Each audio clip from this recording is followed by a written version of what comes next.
Salam sehat, salam bertemu kembali pada mata pelajaran atau kompetensi sistem pengisian pada kendaraan ringan. Dalam hal ini akan kita mulai perdana membicarakannya supaya sama-sama kita mengikuti dalam hati dan juga sekaligus membaca tulisan-tulisan yang Bapak buat. Baik, pembangkit listrik itu disebut juga generator. Generator arus searah dalam hal kemampuan untuk membangkitkan tenaga listrik beserta ketahanannya. Karena mobil membutuhkan arus searah, sedangkan pembangkit listriknya yang disebut alternator menghasilkan arus bolak-balik, maka sebelum digunakan atau sebelum keluar untuk sistem kelistrikan mobil, arus listriknya harus diserahkan dulu atau DC, direct current.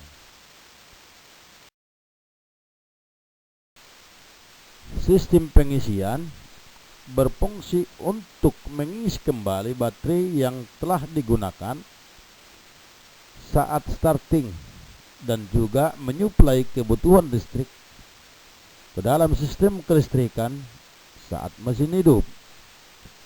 Arus baterai yang digunakan untuk menghidupkan starter sangat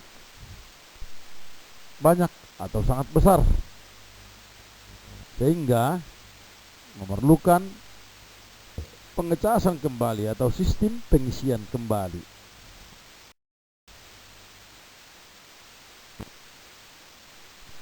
Baterai itu berfungsi sebagai sumber tenaga listrik terhadap seluruh sistem kelistrikan pada kendaraan. Sedangkan kunci kontak berfungsi sebagai penyambung dan pemutus arus listrik yang mengalir ke regulator. Lampu indikatornya berfungsi sebagai tanda peringatan jika adanya kerusakan pada sistem pengisian. Alternator atau dinamo charge itu berfungsi sebagai penyuplai arus listrik pada komponen kelistrikan di saat mesin hidup dan untuk mengisi kembali baterai yang telah digunakan. Jadi agar tetap tenaga baterainya, maka saat mesin hidup, dinamo charge atau alternator ataupun generatornya tadi sebagai sumber arus listrik, pembangkit tenaga listrik, juga mengisi kembali baterai. Ketika mesin berputar dengan kecepatan putaran semakin tinggi, pada generator atau pembangkit tegangan terbentuk arus listrik bolak-balik atau disebut dengan AC, alternating current, yang terus meningkatkan tegangan seiring putaran mesin. Maka diperlukanlah regulator untuk membatasi tegangan sesuai yang diperlukan dengan mengurangi suplai arus listrik ke rotor coil untuk mengurangi gaya medan magnet yang terbentuk. Dengan demikian, dengan beban besar, maka alternator akan menghasilkan arus yang besar pula. Begitu juga sebaliknya. Seperti contoh, saat mesin habis di starter, maka pengisian alternator akan besar dan mengecil secara otomatis setelah aki atau baterai sudah tercukupi. Bisa juga saat kita menyalakan lampu besar, maka kinerja alternator akan otomatis menjadi naik. Pada dasarnya, alternator memiliki beberapa terminal utama. Di antaranya ada terminal F, ada terminal N, ada terminal E. Ada juga yang tidak pakai terminal E, karena terminal E sama dengan ground atau elektron, serta terminal B plus dan ground. Seiring dengan kebutuhan beban dan fitur kendaraan, terminal alternator juga disesuaikan dengan kebutuhan tersebut. Ini adalah sebuah bagan sistem pengisian di mana hubungannya dengan baterai, alternator, dan regulator. Ya, sistem pengisian itu terdiri ada baterainya, ada alternatornya, ada regulatornya. Baik, komponen sistem pengisian. Pertama, baterai. Baterai atau akumulator adalah sebuah sel listrik di mana di dalamnya berlangsung proses elektrokimia yang reversible atau dapat berbalikan dengan efisiensinya yang tinggi. Yang dimaksud dengan proses elektrokimia reversible adalah di dalam baterai dapat berlangsung proses pengubahan kimia menjadi tenaga listrik,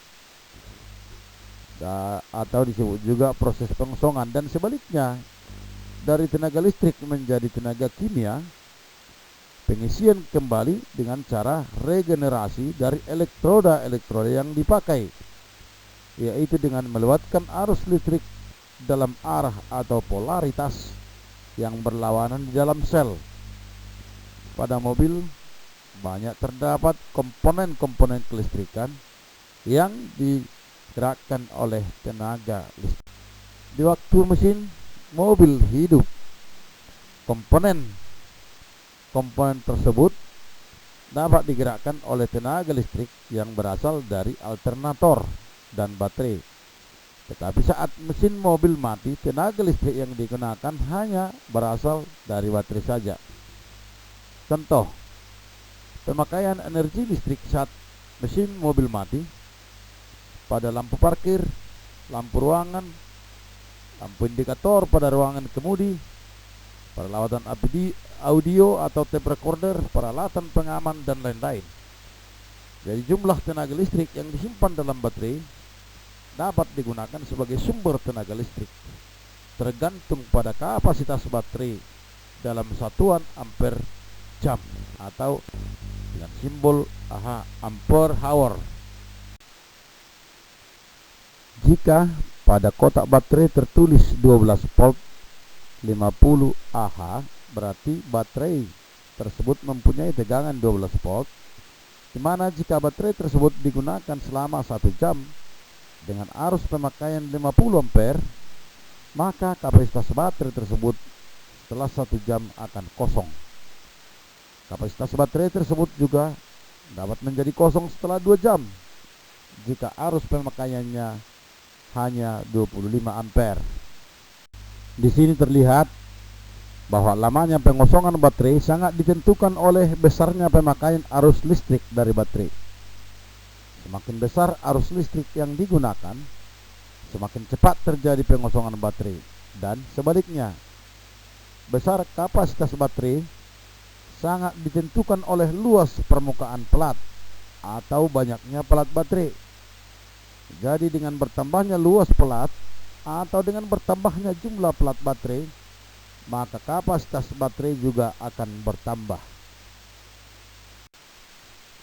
Sedangkan tegangan baterai ditentukan oleh jumlah sel baterai, di mana satu sel baterai dapat menghasilkan tegangan 2,1 volt.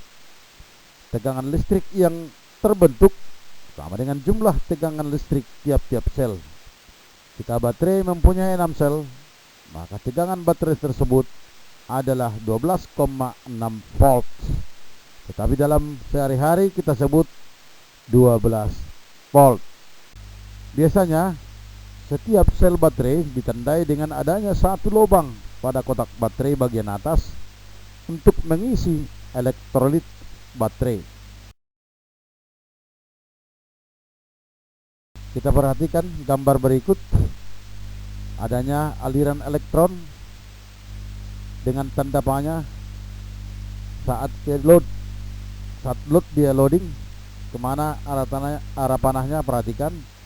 Dan gambar yang satu pada aliran DC ya.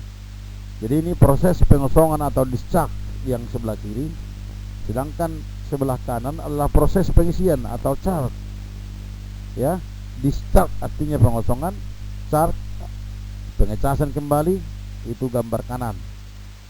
Komponen kedua adalah alternator. Alternator berfungsi menghasilkan arus listrik ketika mesin dihidupkan. Tegangan yang dihasilkan oleh alternator adalah tegangan bolak-balik atau alternating current atau AC, yang kemudian dikonversikan atau diubah menjadi tegangan searah atau direct current DC. Inilah gambar dari sebuah alternator.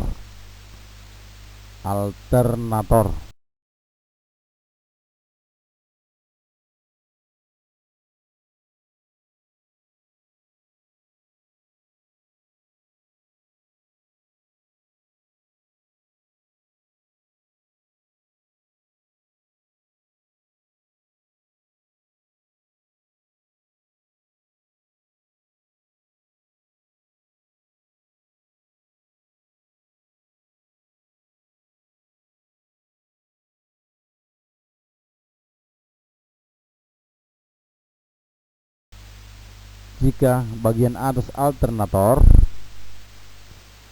seperti gambar berikut dibuka, maka akan terlihat regulator yang mengontrol tegangan output alternator dan juga karbon brus yang menempel dengan bagian atas rotor atau disebut dengan slip ring.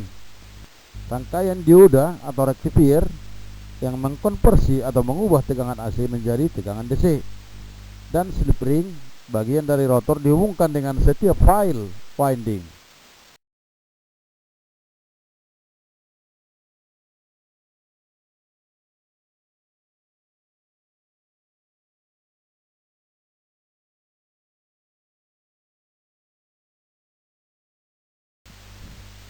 Alternator berfungsi untuk mengubah energi mekanik menjadi energi listrik.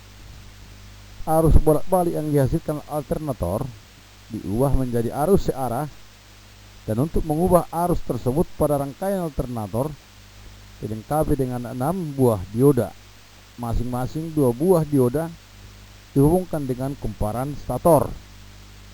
Energi mekanik mesin dihubungkan dengan puli sehingga dapat memutar rotor dan membangkitkan arus listrik bolak-balik di dalam stator. Arus bolak-balik inilah yang akan disiarahkan oleh rangkaian rectifier dioda. Arus ini digunakan untuk mengisi baterai, sementara medan magnet yang dihasilkan rotor diteruskan voltase regulator, dan tegangan keluaran voltase regulator inilah yang digunakan untuk menyuplai kunci kontak pada terminal IG dan baterai terminal S. Baik, kita lanjut. Pada saat alternator melakukan proses pengisian, arus pengisian ini akan dialirkan ke kawat konektor yang lebih besar yang terletak antara terminal B dan baterai. Pada saat yang bersamaan, tegangan dari baterai akan dimonitor oleh MIC regulator yang terhubung dengan terminal S. Tegangan regulator yang dihasilkan bisa besar dan kecil. Ini tergantung dari coil rotor. Coil rotor terhubung dengan terminal P, sementara terminal U berfungsi untuk menghidupkan lampu indikator pada sistem pengisian.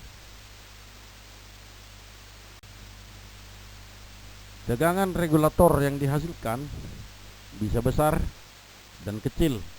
Ini tergantung dari coil rotor. Coil rotor terhubung dengan terminal P, sementara terminal U berfungsi untuk menghidupkan lampu indikator di dalam sistem pengisian tersebut. Diperhatikan gambar rangkaian yang di bawahnya. Oke. Komponen utama dari alternator ada dua, yaitu stator yang berfungsi menghasilkan kemagnetan listrik dan rotor yang berfungsi menghasilkan arus listrik. Selain dari rotor dan stator, alternator juga dilengkapi dengan dioda atau rectifier untuk mengubah arus bolak-balik menjadi arus searah. Dioda banyak arah itu dipasang sebanyak 6 buah pada alternator.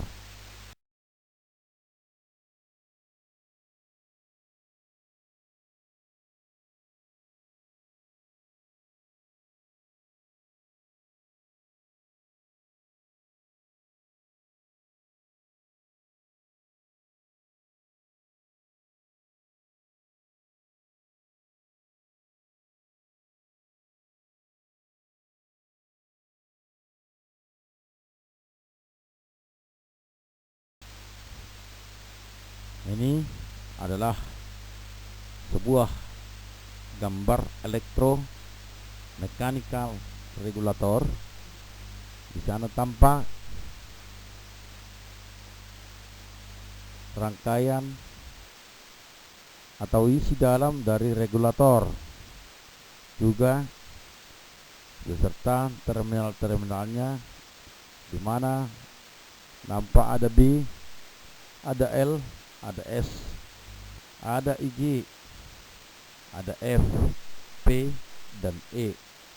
Itu adalah gambar dari IC, regulator IC, integrated circuit, integrated, integral, C, circuit, sirkuitnya.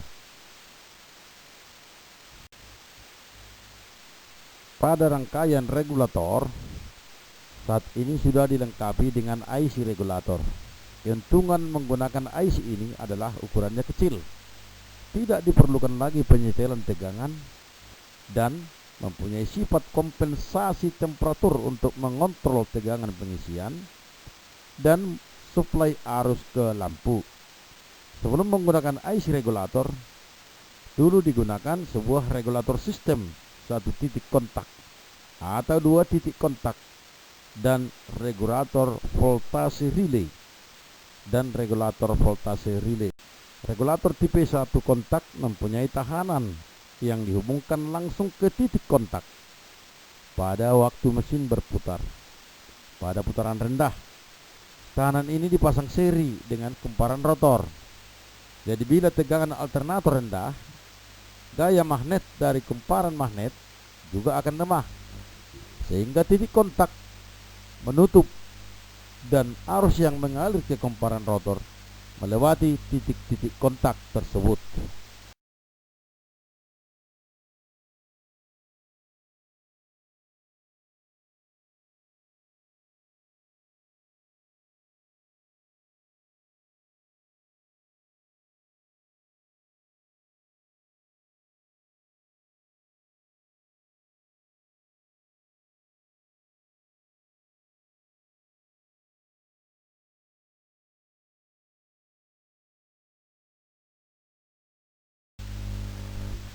Sistem pengisian pada regulator voltase relay menggunakan dua regulator, yakni regulator tegangan dan regulator voltase relay.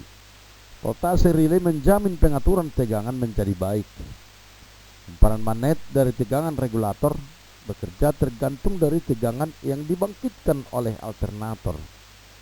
Voltase regulator relay ini berfungsi mencegah terjadinya penurunan tegangan dari output alternator, artinya tegangan keluar yang dihasilkan oleh alternator.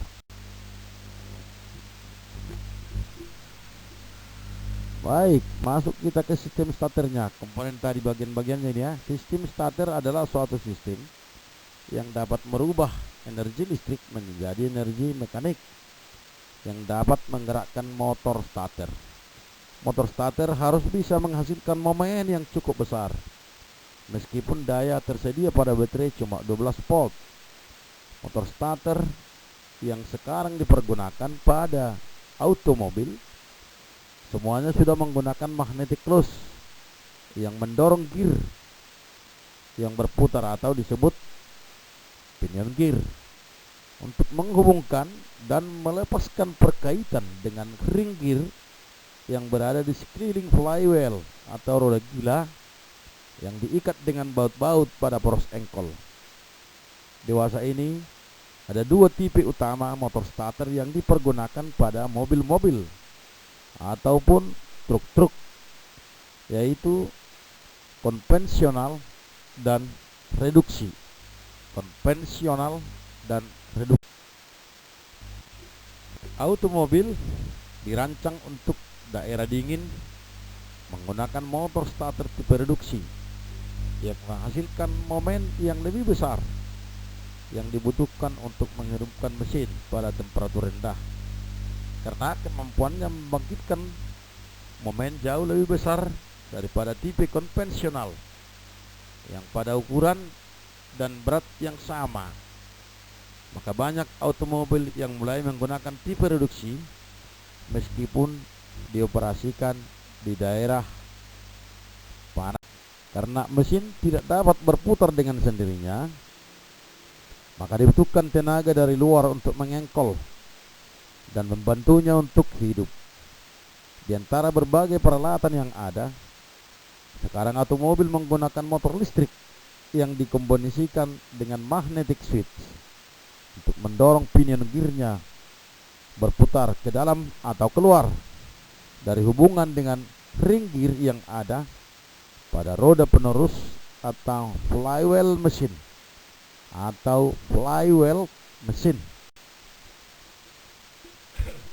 Motor starter harus dapat membangkitkan momen puntir yang besar dari sumber tenaga baterai yang terbatas itu pada waktu yang bersamaan, harus ringan dan kompak.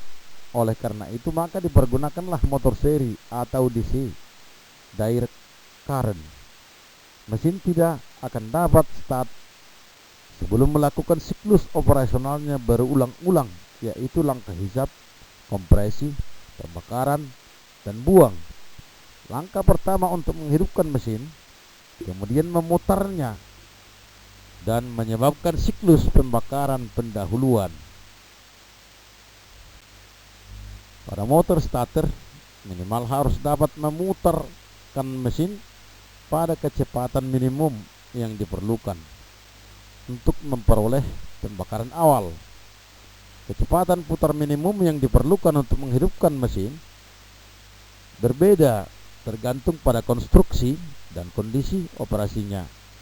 Tetapi pada umumnya 40 sampai 60 rpm untuk motor bensin dan 80 sampai 100 rpm untuk motor diesel. Alasannya, mengapa mesin tidak akan hidup sampai kecepatan putarannya mencapai tingkat tertentu, meliputi beberapa.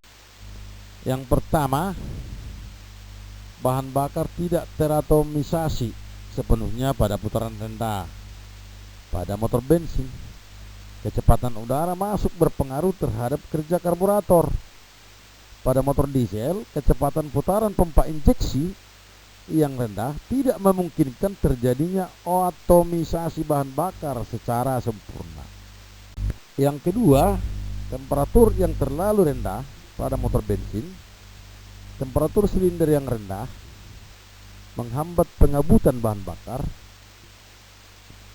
Pada motor diesel, hingga temperatur udara yang dikompresikan di dalam silinder tercapai, maka bahan bakar masih dapat saja gagal terbakar. Karena karakteristik motor starter semakin rendah putarannya, ia akan mengambil arus lebih besar dari baterai, dan baterai mungkin tidak akan mampu untuk memberikan tenaga yang cukup ke sistem pengapian. Pada motor bensin, selama pemutaran awal, karena tegangan di terminal baterai banyak turun.